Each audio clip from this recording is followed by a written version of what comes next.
Bismillahirrahmanirrahim. Assalamualaikum warahmatullahi wabarakatuh. Selamat datang di kelas Delta. Bagaimana kabarnya teman-teman semua? Nah, kali ini kita akan bahas tentang sistem pertidaksamaan dua variabel. Kenapa sih ya tentang pertidaksamaan terus? Nah, pertidaksamaan ini sebenarnya pada bab pertama sudah kita bahas, tetapi pertidaksamaan dalam nilai mutlak. Kali ini kita akan belajar tentang daerah hasil penyelesaian. Nah, daerah hasil penyelesaian apa?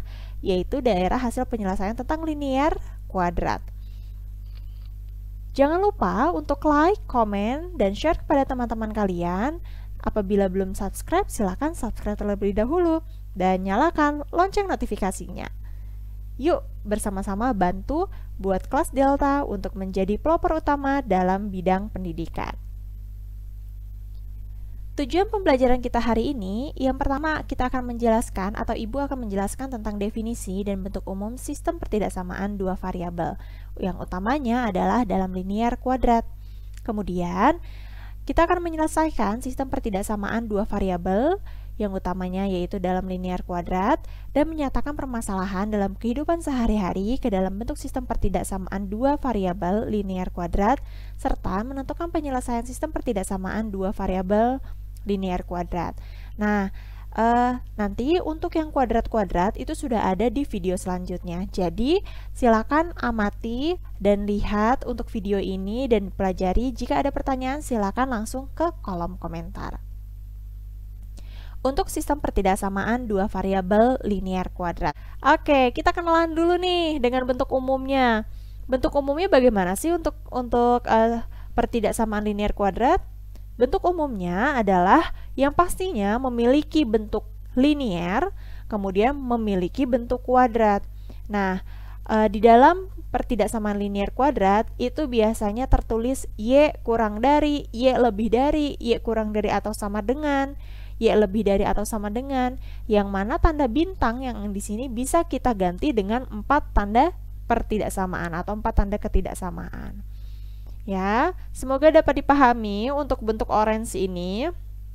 Keterangannya adalah untuk variabel X dan Y, kemudian koefisien itu bisa kita ganti dengan angka, mungkin saja nilai A, P, dan Q-nya adalah 1, 2, 3 atau lain sebagainya, tergantung dari masing-masing soal. Kemudian B dan R adalah sebagai konstanta. Oke, nah bentuk-bentuknya seperti ini kalau misalkan diangkakan ya, jadi Y lebih besar dari, Y kurang dari atau sama dengan, kemudian ini salah, ini enggak, Y ditambah 9 lebih besar atau sama dengan 3X, kemudian Y kurang dari atau sama dengan X kuadrat dikurangi X dikurangi 6. Nah, bentuk-bentuknya kurang lebih seperti ini. Ya, kita lihat lagi. Nah, grafik pertidaksamaan linear dua variabel. Jika kita lihat secara kasat mata, mungkin kalian akan fokus kepada tanda ketidaksamaannya. Y kurang dari, padahal katanya, nah ada syarat ya. Ini sebagai pengantar, mungkin saya tuliskan di sini saja. Kita kan punya tanda ketidaksamaan kurang dari atau sama dengan, lebih dari atau sama dengan. Nah, bagi yang belum tahu silakan dicatat. Untuk yang kurang dari atau kurang dari sama dengan, ini merupakan nanti yang diarsir adalah daerah yang negatif. Kemudian daerah sebelah kiri dan daerah bawah. Nah, kemudian yang di bawahnya, untuk yang lebih besar atau sama dengan, ini adalah daerah yang positif, kemudian daerah kanan, dan daerah atas. Oke, perbedaannya apa untuk keempat tanda ini? Kalau dia menggunakan kurang dari, maka diberikan garisnya adalah putus-putus. Ya. Tetapi, jika ada tanda sama dengannya, maka diberikan garis lurus. Begitu pula akan berlaku dengan yang lebih dari. Nah, kurang lebih ilustrasinya seperti ini. Sehingga kalau kita lihat gambar A, B, C, D, ada yang bentuknya putus-putus, ada yang bentuknya adalah garis tebal. Nah, kita lihat dulu yang pertama. Yang pertama, Y kurang dari AX ditambah B. Langsung panik nih biasanya. Bu, kenapa kok yang sebelah kanan yang diarsir? Kita tidak boleh langsung melihat secara kasat mata seperti ini saja gitu. Mengapa? Karena ini adalah contoh dari Y kurang dari. Dari sini nih, Y kurang dari. Y kurang dari, kalau kita buat menjadi, kita ubah ya, menjadi AX plus B ya. Kita kumpulin jadi satu. AX ditambah B lebih dari kan jadinya ya. Lebih dari Y. Y-nya ditaruh sebelah kanan. Kemudian AX dikurangi Y lebih dari negatif B gitu misalkan. Maka akan berlaku di sini lebih dari ketika kedua variabelnya ada di sebelah kiri. Namun di sini variabel Y-nya yang di sebelah kiri, sehingga terdeskripsikan, tergambarkan ini adalah DHP-nya. DHP-nya. Untuk catatan, Y kurang dari persamaan linier, yang dimana persamaan linearnya ada X-nya dan ada konstantanya gitu ya. Jadi jangan bingung dulu. Kemudian untuk yang B juga sama, ini bentukan dari Y kurang dari atau sama dengan, maka digaris tebal. Kemudian untuk yang C, Y lebih dari atau sama dengan posisi Y-nya ada di ruas kiri. Kemudian untuk yang D, Y lebih dari atau sama dengan, ini ada ruas Y-nya juga di sebelah kiri. Oke, untuk lebih jelasnya kita akan masuk ke dalam contoh soal, tapi sebelum itu silakan subscribe terlebih dahulu untuk membantu channel Kelas Delta menjadi channel pelopor utama dalam bidang pendidikan. Oke, contoh soal, tentukan grafik atau daerah himpunan penyelesaian dari pertidaksamaan linier dua variabel. Ada bentuknya Y lebih dari atau sama dengan 3X ditambah 6. Apa dulu yang harus kita lakukan? Iya, terlebih dahulu kita akan menggambar garisnya, namun sebelum itu kita buat dulu nih coretannya ya, buat tabel nilai. Jadi ubah Y lebih dari atau sama dengan 3X plus 6 ini menjadi sebuah persamaan. Oke, kita buat jadi Y sama dengan 3X plus 6 ya. Di sini ada tabel X, ada tabel Y. Oke, maaf ya ini tidak terlalu lurus karena menggunakan pen tablet, jadi harap dimaklumi. Buat terlebih dahulu diagonal nolnya. Kemudian jangan lupa nanti di sini titik ya, titik. Ketika X-nya kita masukkan 0, maka nilai Y-nya berapa? 3 dikali 0 itu adalah 0. Y berarti sama dengan 0 ditambah 6 atau 6 ya. Jadi 0,6. Kemudian jika kita masukkan Y-nya adalah 0, maka 3X ditambah 6 sama dengan 0. Kemudian 3X sama dengan negatif 6. Nah, X-nya berapa? Iya, negatif 2 atau negatif 2 ya? Negatif 2. Nah, ada yang bingung nggak? Mudah-mudahan tidak ya. Oke, kita lihatnya dari atas ke bawah nilai X-Y-nya. Maka di sini menjadi negatif 2,0. Nah, setelah kita mendapatkan nilai ini, maka kita letakkan pada garisnya. Karena ada sama dengannya, maka nanti garisnya nggak putus-putus ya, tapi garis lurus. Kita lihat dulu. Sebentar. Untuk mana nih? Lembar koordinat kartesiusnya 0,6. 6-nya berarti di Y ya. 1, 2, 3, 4, 5, 6. Oke. Kemudian negatif 2,012 negatif 2. Kita tarik garis nih. Kita tarik garis. Nah, kemudian diminta tadi apa? Diminta adalah kita misal pilih ya, pilih sembarang titik, misalkan 0,0, disubstitusikan ke dalam pertidaksamaannya, kemudian maka diperoleh, kita masukkan nih, misalkan Y lebih besar atau sama dengan 3X ditambah 6. Kita buktikan manakah hasilnya. Y kita masukkan Y-nya saja atau berapa nih? 0,0 ya. Kita masukkan misalkan di sini 0,0.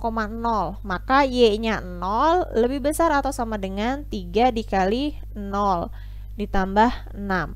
Artinya 0 kurang dari ya, kurang dari atau sama dengan 6. Nah, yang diarsir berarti yang di sebelah sini nih yang diarsir. Oke. Karena dia di sebelah kiri. Maka ini adalah DHP-nya. Oke, sampai di sini bagaimana? Mudah bukan untuk menggambarkan daerah himpunan penyelesaian PTLDV? Jika kalian belum memahami dengan baik, silakan mengulang kembali untuk mempelajari materi PTLDV untuk menambah wawasan kalian dalam mencari referensi dari sumber bacaan lainnya ya. Kita lanjutkan untuk penyelesaian pertidaksamaan kuadrat dua variabel. Nah, kalau ini udah masuk ke hal yang baru nih untuk penyelesaian pertidaksamaan kuadrat dua variabel. Nah, kalau kuadrat kan tadi sudah dikenal dengan bentuknya adalah parabola ya. Nah, jika Y lebih dari AX kuadrat ditambah BX ditambah C dengan A-nya itu adalah positif. Nih, A-nya ini adalah positif. Maka yang akan terarsir adalah yang di dalam. Ini nih DHP-nya. Yang warna ungu. Kemudian garisnya adalah garis putus-putus. Ini untuk jenis yang pertama. Untuk jenis yang kedua, kita bisa lihat ketika ada pertidaksamaan kuadrat, Y kurang dari atau sama dengan AX kuadrat ditambah BX ditambah C dengan A-nya nilainya negatif. Dari mana kita lihat? Dari sini. A kurang dari 0. Jadi si pasangan atau koefisien dari X kuadrat itu negatif. Maka bentuk parabolanya adalah menghadap ke bawah dan DHP-nya yang diarsirnya yang di dalam kurvanya, bukan yang di luar. Karena dia Y kurang dari, gitu ya. Oke, kita lanjutkan. Ini mohon maaf, salah ketik. Harusnya ini C. Di sini ya, ini harusnya C. Ketika kita menemukan Y lebih besar atau sama dengan AX kuadrat ditambah BX ditambah C, yang mana A-nya kurang dari 0, artinya A-nya negatif. Tapi bentuk Y-nya, tanda ketidaksamaannya lebih besar atau sama dengan. Maka yang diarsir adalah bagian luar kurva atau DHP-nya adalah yang warna ungu ini. Bagaimana? Ini untuk ilustrasi saja. Untuk lebih jelasnya, kita akan masuk ke dalam contoh soal. Nah, silakan terlebih dahulu untuk menyelesaikan soal ini. Jika ada pertanyaan, boleh ditanyakan. Jika tidak ada pertanyaan, maka kita langsung bahas saja ke tahap berikutnya. Baik, kita akan masuk ke dalam contoh soal, yaitu menentukan grafik untuk pertidaksamaan kuadrat. Bagaimana caranya? Oke, mudah-mudahan lancar ya untuk mengerjakannya. Yang pertama, harus menentukan dulu arahnya, arah kurvanya. Sebelumnya kita sudah bahas bahwa ditentukan arah kurva itu dari nilai A, yaitu koefisien yang memiliki pasangan X kuadrat. Di sini terlihat bahwa A-nya adalah 1, maka A itu adalah lebih besar dari 0. Ketika A-nya lebih besar dari 0, kurvanya akan terbuka ke atas. Kurva terbuka ke atas. Oke, itu poin yang pertama. Poin yang kedua, kita akan buat sketsanya. Tapi sebelum buat sketsa, kita menentukan dulu menentukan nilai diskriminannya. Nilai diskriminan. Atau kita tulis lambangkan dengan D besar. Nah, diskriminan-nya berapa? Rumus dari mencari diskriminan itu adalah B kuadrat min 4AC min 4AC ya, ini rumusnya yang saya kotakan. Kita coba yuk untuk cari berapa sih diskriminan-nya. D sama dengan B-nya adalah negatif 4. Nah, kita tulis negatif 4 kuadrat dikurangi 4 dikali A-nya adalah 1 dan C-nya adalah 5. Ketika kita hitung negatif 4 kuadrat berarti 16 dikurangi 4 kali 1 adalah 4 dikali dengan 5. Maka hasilnya 20 ya. 16 dikurangi 20 negatif 4. Sehingga diskriminannya ternyata kurang dari 0. Artinya apa kalau kurang dari 0? Diskriminan yang kurang dari 0, saya kasih tanda yang berbeda. Ini, maka dia tidak berpotongan, tidak memiliki titik potong ya. Tidak memiliki titik potong dengan sumbu X. Oke, nanti kita akan sketsakan. Kemudian, poin ketiga. Poin ketiga adalah menentukan titik puncaknya. Titik puncak. Kalau tadi titik potong, sekarang ada titik puncak. Titik puncaknya itu disimbolkan dengan X puncak, Y puncak. Ada rumusnya lagi nih. Rumusnya adalah negatif B per 2A, negatif D per 4A. Ini yang harus diingat. Oke, saya kurik kotak. Nah, jika sudah seperti ini, kita substitusi lagi nilai yang udah kita ketahui. Berapa sih B-nya? B-nya adalah negatif 4, berarti gini, negatif 4 per 2 dikali 1 ya, D-nya berapa tadi? Negatif 4 juga, negatif dikali negatif 4 per 4 dikali 1. Maka hasilnya adalah 4 dibagi 2. Karena negatif kali negatif itu positif, berarti 4 dibagi 2 berapa? 2. Negatif dikali negatif, hasilnya adalah positif, 4 dibagi 4. Nah, hasilnya adalah 1. Ini adalah titik puncaknya nih. Titik puncaknya udah dapat. Ingat-ingat tuh, titik puncaknya adalah 2,1. Kemudian, apalagi nih? Itu saja ya, 2,1. Terus titik potongnya berapa tuh? Ketahuan nggak titik potongnya? Ayo, sama-sama dipikirkan. Oke ya, sebentar.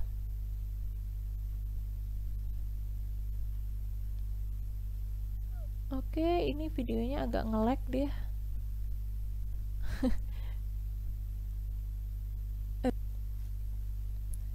Dan yang keempat adalah menentukan titik potong pada masing-masing sumbu. Menentukan titik potong pada masing-masing sumbu. Kalau kita sekarang mau menentukan titik potong pada sumbu X, maka syaratnya Y-nya adalah 0. Kemudian nanti berlaku sebaliknya. Nah, sekarang kita akan buat jadi untuk menentukan titik potong pada sumbu X, berarti X kuadrat min 4X plus 5 sama dengan 0. Langsung gini aja ya. Oke, jadi bentuk pemfaktorannya adalah X dikurangi 1 dengan X ditambah 5. Benar nggak tuh?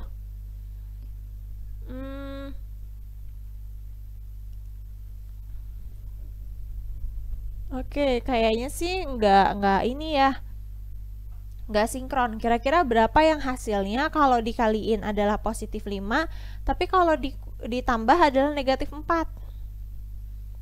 Ada nggak?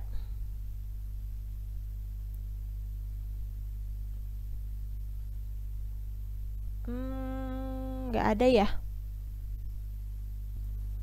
Oh iya, tadi dikatakan bahwa yang di poin kedua, eh, X tidak memiliki titik potong di sumbu X, maka ini tidak perlu kita cari ya. Sebenarnya yang keempat itu tidak perlu dicari, artinya kita langsung cari aja kebalikannya, yaitu pada sumbu Y-nya. Nah, ini saya ganti Y, ini saya ganti X. Kita cari nilai Y-nya saja. Titik potong pada sumbu Y syaratnya adalah X-nya sama dengan 0. Kita substitusi ke dalam pertidaksamaannya. Tapi kita buat jadi persamaan dulu ya. Y sama dengan 0 kuadrat dikurangi 4 dikali 0 ditambah 5. Jadi nilai Y-nya adalah 5. Artinya nanti ada titik 0,5. Nah, kenapa X-nya tidak dicari? Karena alasan si diskriminan yang kita dapat tadi. Kita akan mengingat-ingat 0,5, 2,1 ya. Oke, kita akan buat gambarnya. Nah, 2,1 itu untuk titik potongnya, titik puncaknya. Nomor 3 ini kan titik puncak ya. Untuk titik puncaknya 2,1. Berarti X-nya di 2, anggaplah di sini 1, di sini 2. Kemudian untuk si Y-nya adalah 1. Berarti di sini titik ini nanti.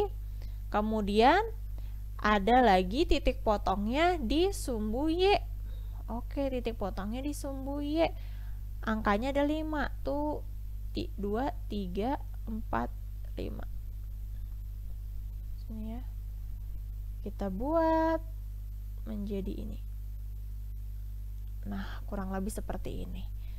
Nah, yang bagian yang diarsir adalah bagian atas kurva karena A-nya tadi lebih dari 0,